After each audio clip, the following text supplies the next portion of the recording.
Halo semuanya, kembali lagi dengan Mimin dan kali ini kita akan melanjutkan series yang berjudul Pembalasan Dendam Sang Necromancer. Oh iya, buat kalian yang baru mengikuti series ini, kalian bisa mulai dari part 1 yang Mimin sediakan di deskripsi atau bisa langsung ke playlist yang ini ya. Ya udah, tanpa berlama-lama, mari kita langsung masuk ke dalam alur manhwanya.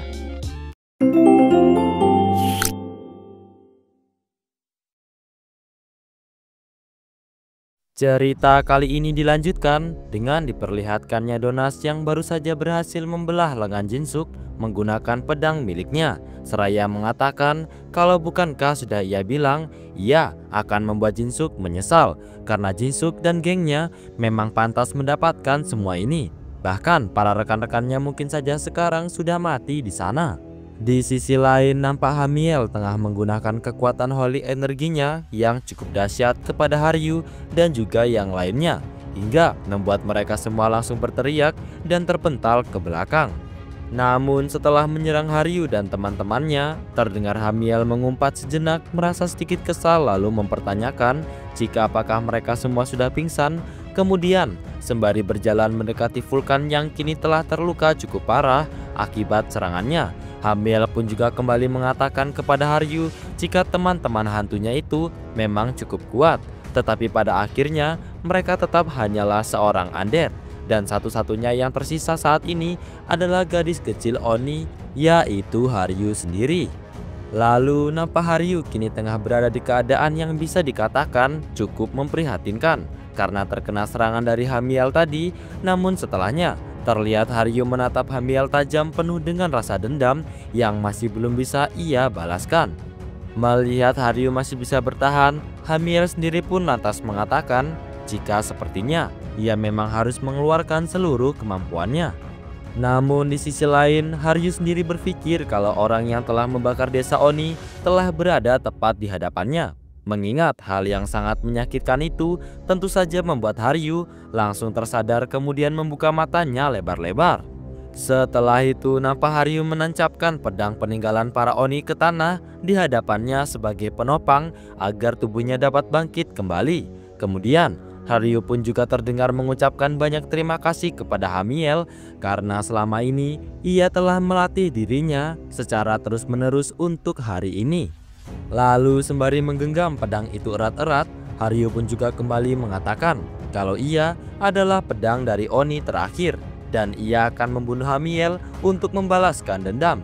Namun mendengar itu, Hamiel pun hanya menjawab dengan balik mempertanyakan kepada Haryu jika apakah ia benar-benar berencana untuk menggunakan kekuatan pedang itu setelah semua latihan. Namun sayangnya, mau bagaimanapun ia juga masih tetap bergantung pada kekuatan yang tidak stabil itu. Kemudian dengan wajah menyeramkannya, Hamiel pun juga terlihat berteriak seraya kembali mempertanyakan kepada Haryu jika apakah bocah bodoh sepertinya itu memang benar-benar harapan terakhir dari para anggota rasnya. Namun Hamiel sendiri yakin jika para Oni yang sudah mati pastinya akan menangis malu jika mengetahui kalau harapan terakhir mereka bahkan tidak bisa menggunakan pedang itu dengan stabil. Namun mendengar ucapan Hamiel barusan, sembari mengaktifkan kekuatan dari pedang Oninya, Haryu pun hanya menjawab jika provokasi seperti itu tidak akan pernah berhasil untuk mempengaruhi dirinya.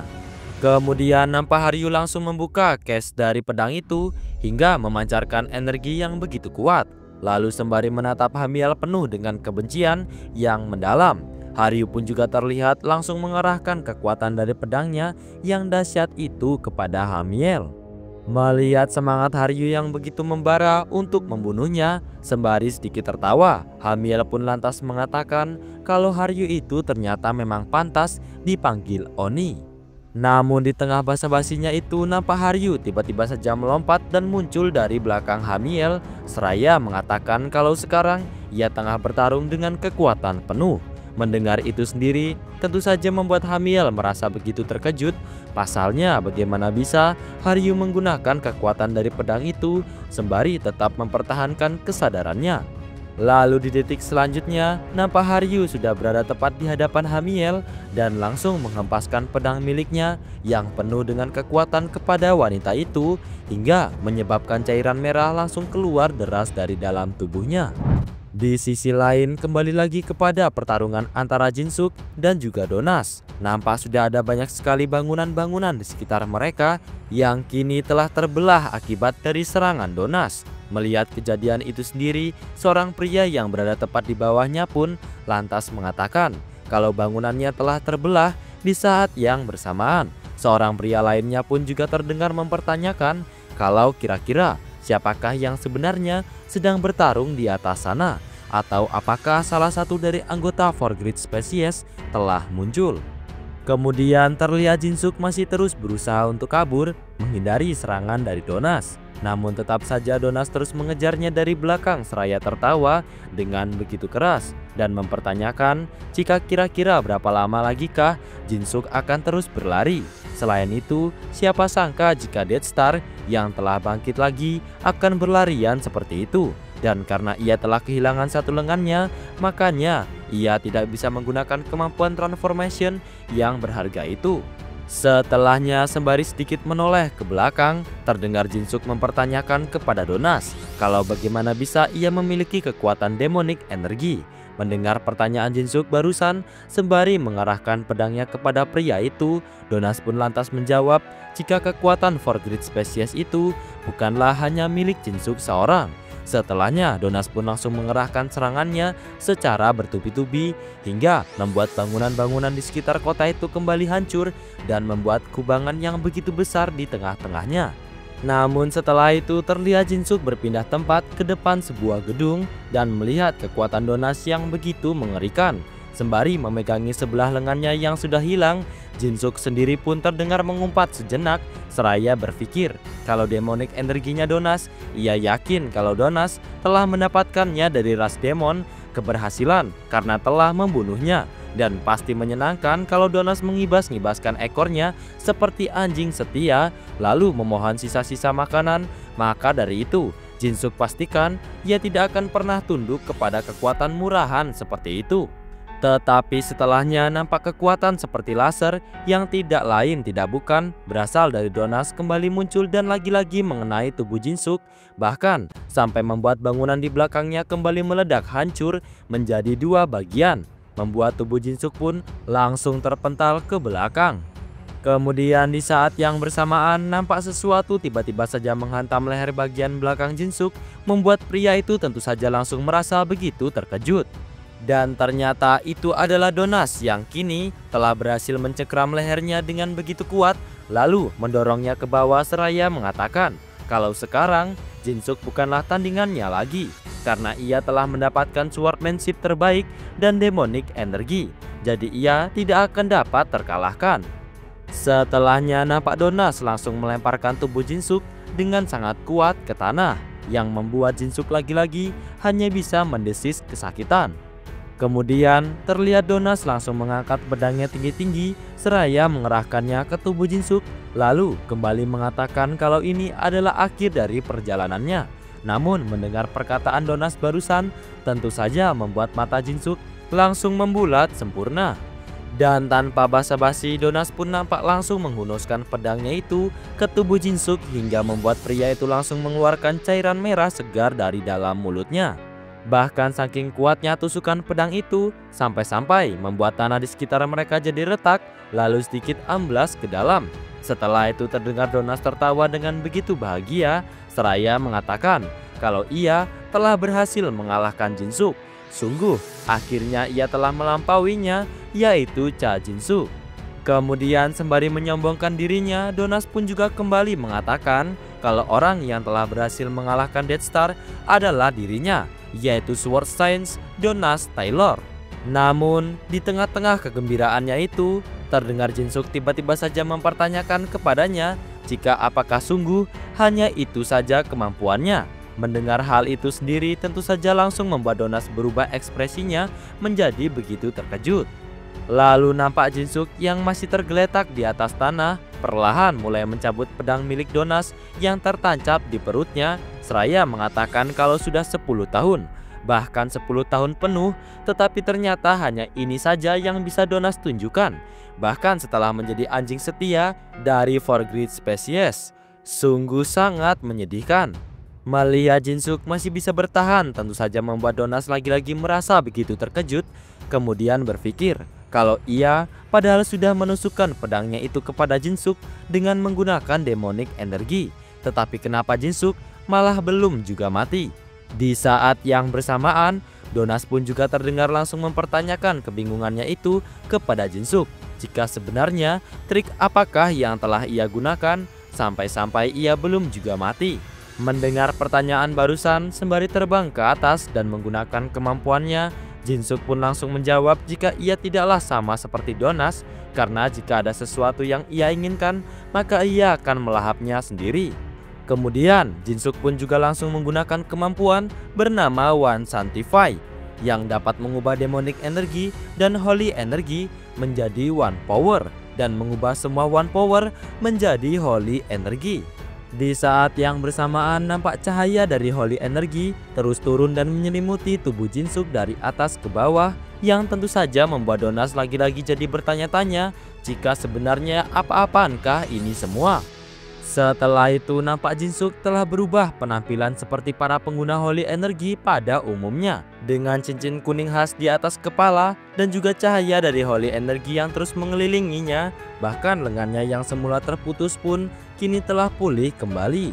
Melihat perubahan dari Jin-Suk sendiri tentu saja membuat Donas merasa begitu terpana, terdiam seraya berpikir kalau lengan Jin-Suk yang telah ia potong menggunakan demonic energy bahkan dapat tumbuh kembali, yang berarti demonic energinya telah kalah dengan holy energy milik Jin-Suk.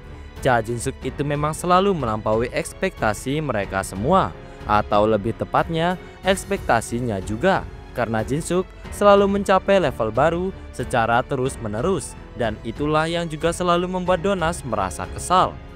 Di saat yang bersamaan nampak Donas dengan begitu menyeramkannya kembali bergerak untuk menyerang Jin-Suk. Namun sebelum ia benar-benar menyerang pria itu, nampak Jin-Suk lebih dulu menghentikannya, kemudian menggunakan kekuatannya, yaitu Divine Punishment, yang menyebabkan efek holy energy luar biasa terang di sekitarnya.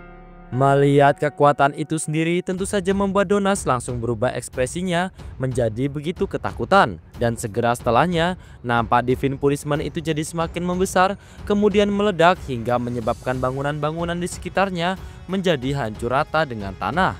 Tak lama kemudian nampak tanah bekas serangannya Jin-Suk tadi jadi berlubang besar di dalam tanah dengan asap yang terus mengepul di sekitarnya.